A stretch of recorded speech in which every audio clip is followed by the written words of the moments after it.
자, 여러분 안녕하세요. 수업 하나 더 올릴게요. 힘내주세요. 자, 그 대폭발 우주론, 즉 일명 빅뱅 우주론에 대해서 설명을 좀 해드리도록 하겠습니다. 앞서 허블의 위대한 발견, 우주 적색 편의 현상, 외부 은하에서 보이는 그게 발견됨으로써 이제 우주의 팽창은 정말 받아들여질 수밖에 없는 기정사실이 되었어요. 당시에는 아인슈타인의 정적 우주론이 지배적이었는데 공간 팽창이 증명되면서 정적 우주론이 약간 이름부터도 정적, 움직이지 않는 이런 정적 우주론이 정상 우주론으로 이제 진화됐고요. 그 당시에 대폭발 우주론자들도 이제 세력이 좀 생겼습니다. 자, 한번 볼게요. 그래서 이 시기에는 대폭발 우주론, 즉 이제 빅뱅 우주론자와 정상 우주론자의 이제 치열한 대결이 있던 시기였습니다. 한번 여기 그림을 좀 볼게요. 대폭발 우주론과 정상 우주론이 지금 나타나 있습니다. 여러분 한번 이 그림만 보고 그 공통점과 차이점을 발견할 수 있으시겠나요? 지금 빅뱅 우주론도 이쪽으로 갈수록 공간이 팽창하고 있고요. 정상 우주론도 공간이 팽창한다라는 사실을 받아들였습니다. 자, 그런데 이게 공통점이라면 차이점도 보이죠? 지금 대폭발 우주론에서는 우주의 밀도가 어떻게 돼가고 있나요? 밀도가 점점 감소하고 있지요. 그런데 정상 우주론 한번 보시겠어요? 밀도가 어떻게 되고 있나요?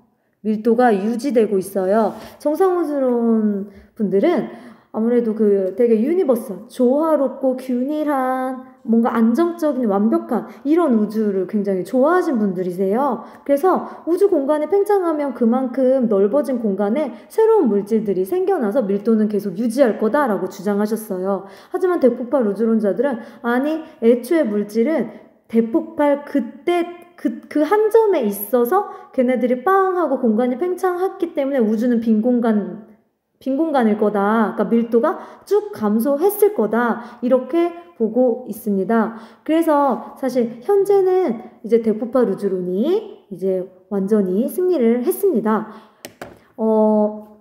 이제 대폭발 이론을 완벽하게 이제 뭐랄까 받쳐주는 증거들이, 핵심적인 증거들이 이제 속속들이 계속 나오게 됐는데 우리 책에서는 그 중에 두 가지를 좀 다루도록 하겠습니다. 자, 이제 이 부분이 되게 소름인데 여러분, 그 미국의 펜지어스와 윌슨이라는 과학자는 사실 우주론자들이 아니에요. 전파를 연구하는 학자들이었단 말이에요. 근데 이분들이 계속 전파를 연구하는데 자꾸 이상한 잡음이 자꾸 들리는 거죠. 그래서 기계 자체의 잡음인가 해서 수리하고 선에서 나오는 잡음인가 수리하고 계속 했는데 이게 계속 나오고 그 다음에 우주 전체, 그러니까 그러니까 모든 방향에서 들어오는 그 잡음이었던 거예요. 그래서 전파니까 아무래도 여러분 파장이 굉장히 긴 거겠죠? 그래서 이 파장을 재보니 약 2.7켈빈, 약 2.7켈빈의 그 광채에서 나오는, 그러니까 2.7켈빈의 빛, 이 온도를 가진 빛이 내는 소리라는 사실을 알았어요.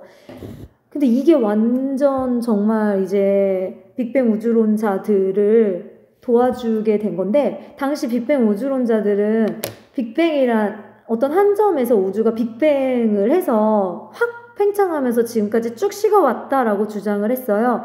근데 이거는 우리가 사실 어떻게 실험실에서 이렇게 재현할 수 없는 환경이잖아요. 그래서 시뮬레이션을 계속 했단 말이에요. 그래서 그 정말 시간대별로 어떻게 그러면은 우주의 밀도와 온도 상태가 바뀌었는지를 계속 시뮬레이션을 엄청 돌렸단 말이에요. 그랬더니 이 사람들이 이제 초창기에 빛의 시대 때, 그러니까 빅뱅이 훅 일어난 순간부터 이제 확 폭발한 후에, 확 팽창한 후에 우주가 식으면서 약간 살짝 빛의 시대, 그러니까 그때 나온 태초의 빛이 있는데 그 빛이 만약에 지금 팽창해서 관측이 된다면 2.7켈빈의 복사로 관측이 될 거다라는 그 실험값을 한마디로 내놓게 된 거죠. 그런데 그게 발견이 된 겁니다. 네, 그래서 2.7켈빈의 그 빛의 소리를 여러분 들어보시겠습니다. 네, 바로 이 소리입니다. 네, 이게 발견된 거예요. 이게 2.7켈빈을 가진 빛이 내는 전파음입니다. 네. 그래서 이게 이제 밝혀지면서 우주 전역에서 밝혀졌기 때문에 우주 배경 복사라고 이름이 지어졌고요. 보시면 코비 망원경부터 WMAP, 그 다음에 플랑크 망원경까지 보면 고르게 거의 전역에서 나오는 걸 알 수 있어요. 하지만 완벽히 고르진 않아요. 왜냐면 우주의 온도가 막 이 식은 우주의 온도나 그 빛, 그러니까 그게 막 균일하게 있진 않은 거죠. 우주는 어딘가는 더 많이 모여있을 수 있고 아니면 온도가 좀 울긋불긋할 수 있는 거죠. 하지만 전반적으로 봤을 때는 전체에 퍼져 있는 양상을 보입니다. 그렇죠. 그래서 이게 되게 중요한 대폭발 이론을 지지하는 증거가 되었습니다. 자, 그 다음에 또 하나. 이 우주론자들이 계속 이제 시뮬레이션을 하면서 입자 시대인, 그러니까 중성자와 양성자들이 존재하던 그 초창기의 초고밀도 초고온 시대에서의 그 양성자, 중성자의 비율이 7대1이 나오는 거예요. 실험값으로 계속. 그런데 그것도 우주 공간에 존재하는 수소와 헬륨의 질량비가 실제 그 관측되는 값이 3대1 정도입니다. 그러면 그건 어떻게 증명이 된 거냐면요. 자, 보세요. 자, 이제 실험값으로 양성자 대 중성자의 비율이 7대1이 나왔다고 했어요. 그럼 제가 봐보세요. 중성자 하나일 때 양성자는 7개라는 거죠. 그래서 여기 이렇게 그려줬어요. 이렇게. 하나, 둘, 셋, 넷, 다섯, 여섯, 일곱. 그 다음에 또 그려줄게요. 여기 중성자 하나일 때 양성자 7개. 하나, 둘, 셋, 넷, 다섯, 여섯, 일곱. 네, 이렇게 그려줬어요. 비율만 맞게 지금 그려준 겁니다. 그래서 이게 총 14대2가 됐지요. 어쨌든 이게 양성자 대 중성자 비율이 지금 7대1로 제가 그림을 그렸어요. 중성자 2개를 그려준 이유는 이제 헬륨을 나타내기 위해서예요. 그래서 중성자 2개와 양성자 2개가 헬륨이죠, 여러분. 네, 헬륨 1개를 만들어냅니다.